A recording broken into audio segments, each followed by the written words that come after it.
Magandang hapon po mga kapadyak! Welcome po sa ating panibagong vlog mga kabayan dito sa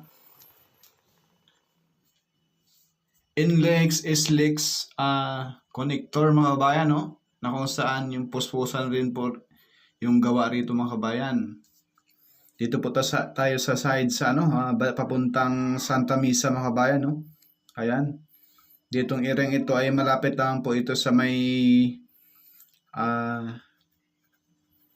Blumentritt, no, station ng LRT1. Ayan po mga bayan, dito tayo banda side.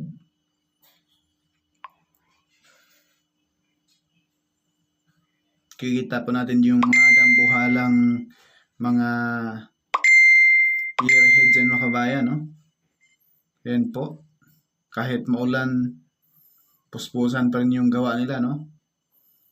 Sa bagay may may bubong naman yung nila, yung pinagtatrabahoan na ayan po mga kabayan, no? Dito tayo side at pasensya na po kayo na minsan yung ating mga kuha ay minsan madilim dahil po ito sa against the light po tayo, no? At dito na area mga kabayan, ito ay lampas po ito sa may Blumentritt Station. Papunta po itong way na ito. Ayan po, makikita po natin yung Blumentritt Station. Ayan po mga bayan. At dito na tayo side sa may papuntang Santa Misa, no? Ayan. Itong mga pierhead na ito mga bayan, ganito po ang forma, no? Pag bubuhusan pa. Pero pag tapos na, nakaganyan na po yan sa harapan natin, no? Ayan po, ayan po. I-rotate na po yan nila kapag tapos na po, no? Ayan, nakausap po natin yung isang engineer dyan, no? Yung tiga-rotate dyan sa dambuhalang pierhead na yan. Si Engineer Kinsandar, no? Ayan po, isang taga-Indonesian po siya, no? Ayan.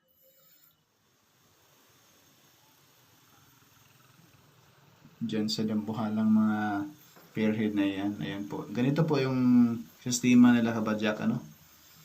Pag ipuporma pa lamang nila yung pierhead na yan. Pag tapos na, gano'n na yun.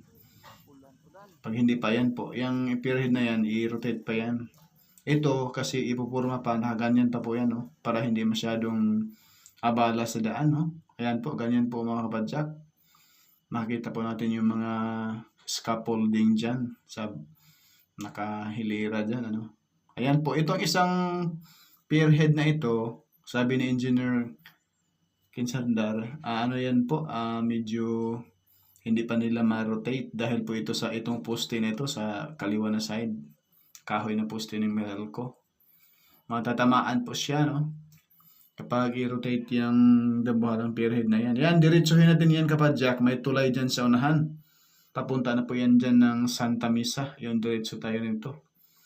At maraming bahay po rito ng tamaan mga kabayan. Maraming bahay pong na demolish dito, no? Dahil sa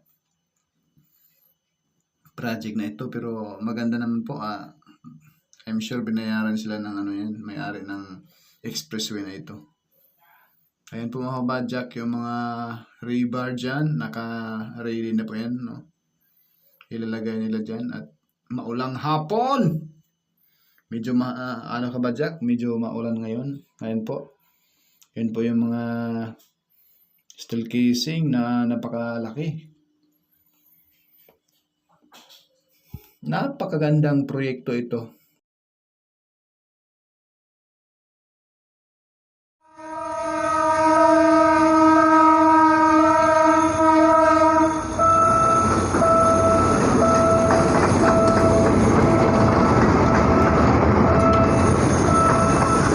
Yan mga kabadyak ko, yung bagon, no?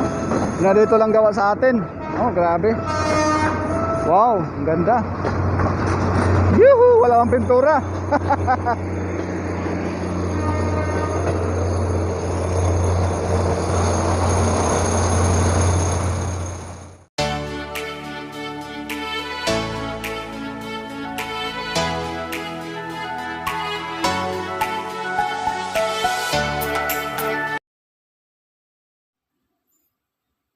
Yan po mga kabadyak, yung isang pier head na hindi pa na-rotate, no? Ayan. Baka susunod ng mga araw mga kabadyak or ay i-rotate na po yan. Kaya napakaganda. Sana po tsimpuhan natin na pagpunta natin rito mga kabadyak, mag-rotate sila, no? Mag-rotate ng kahit isang pier head man lang, no? Para maipakita ko po sa inyo mga kabadyak yung actual na paano nila gagawin yung pag-rotate ng pier head na yan. Ayan. Yan si Kuya umakyat. Maganda sana mga kabadyak kung walang ambon ngayon, no? Medyo ambon kasi kaya hindi tayo pwede magpalipad ng ng helicopter upang masilayan sana ninyo yung pinakatuktok nitong pier head na ito, Ayan po ay pinupurma, malapit na po yan tumigas yung diyan mga kabadyak, no? Yung semento diyan sa pier head na yan. Pag matapos ay babaklasin na naman nila yung na yan, yung mismong steel, no? At saka mga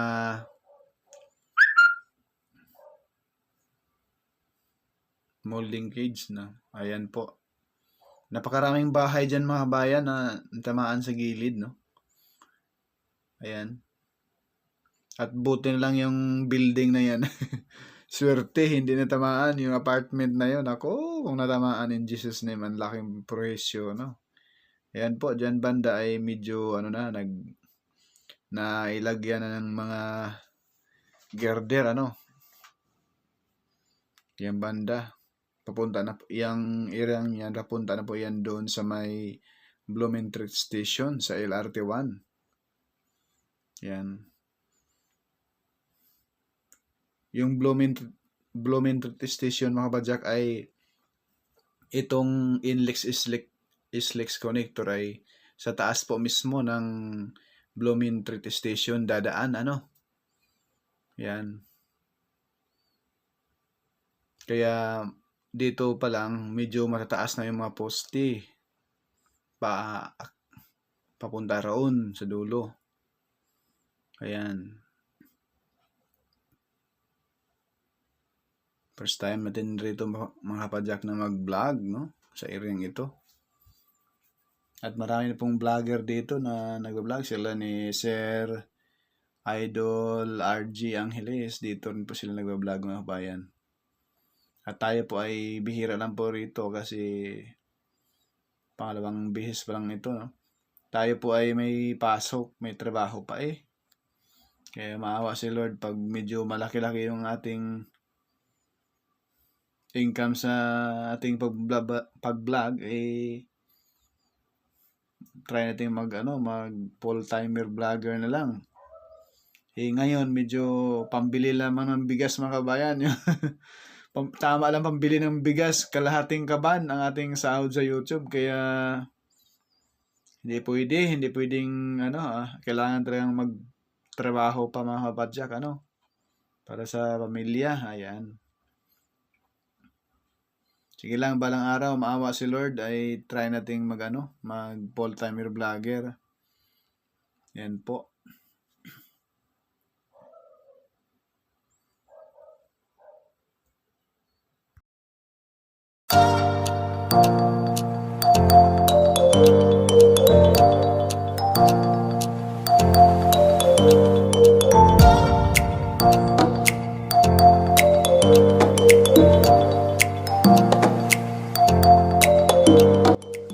Kapadyak, sa hindi pa po nakapag-subscribe sa ating YouTube channel, Purkay Studio, i-hit lamang notification bell, pinutin yung all, upang lagi po tayong updated sa ating mga bagong videos. Huwag po tayong mag-skip sa ads po. Thank you po.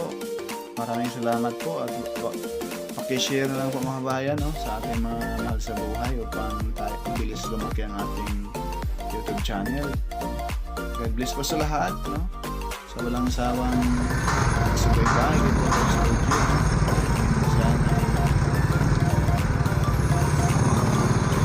Bisaya iman. Para nakita. Thank you po. Maraming salamat. Thank you tayong lagi sa sitwasyon ngayon. God bless po sa lahat.